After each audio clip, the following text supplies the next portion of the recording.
So gaya nga nung nakaraan na video natin na nagawa na tong kitchen natin na ikabit na tong lababo at yung lutuan natin. At sa ngayong video naman natin may update naman ako sa inyo na may panibagong nagawa dito sa bahay na pinapangarap natin. Gaya sa etong nakikita nyo ngayon na ginagawa guys sa bintana. At eto nga pala ay grills na alam naman natin na ikakapanatag ng loob natin kapag aalis tayo ng bahay. Baba lang naman yung pinagawa natin guys at hindi naman na yun sa taas. At napagdesisyonan nga namin na ikabit na lang namin ito sa loob ng bahay.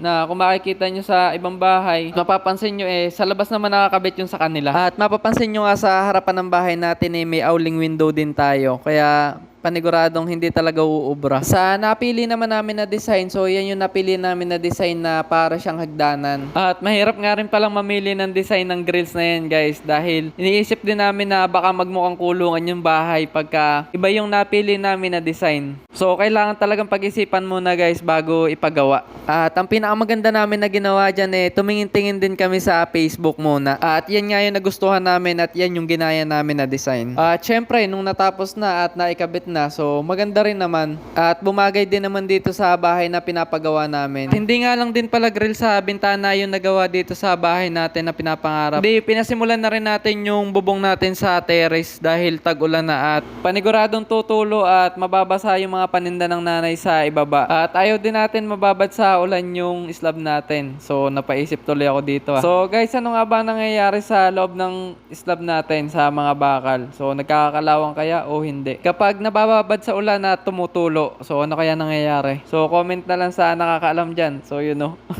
So ang plano nga pala talaga namin dito na ikabit is yung polycarbonate guys. Na kung mapapansin nyo nga sa mga pamakuan na bakal ay masisinsin. Dahil nga sa ikakabit sana natin yung polycarbonate.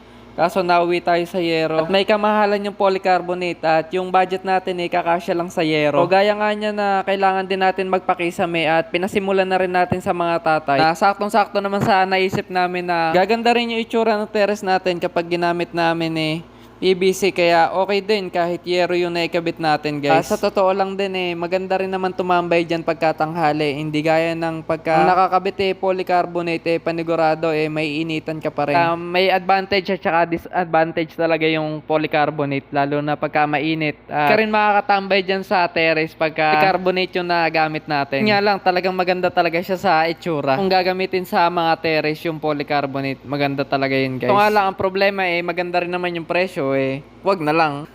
Kaya pagkatapos naman ng pagbububong eto naman at sinimula naman na ng tatay itong palitada dito sa dalawang poste at saka yung sa biga dito sa slab. Masasabi natin na okay na dito sa labas at sa loob na lang tayo gagastos ng malaki-laki. Meron pa nga rin palang kulang, so yung grills dito sa terrace natin. So pansamantala syempre ganyan muna itsura. So yan ayan na nga pala itsura ng bahay natin na pinapangarap. Marami pang kulang pero masayang masaya na ako sa naipundar namin na mag-asawa kasama ang nanay at tatay namin. Kaya sobrang nagpapasalamat kami sa Panginoon guys dahil sa higit pa sa pangarap namin na ibinigay niya. Totoo na pray lang guys at matutupad mo rin yung mga pangarap mo.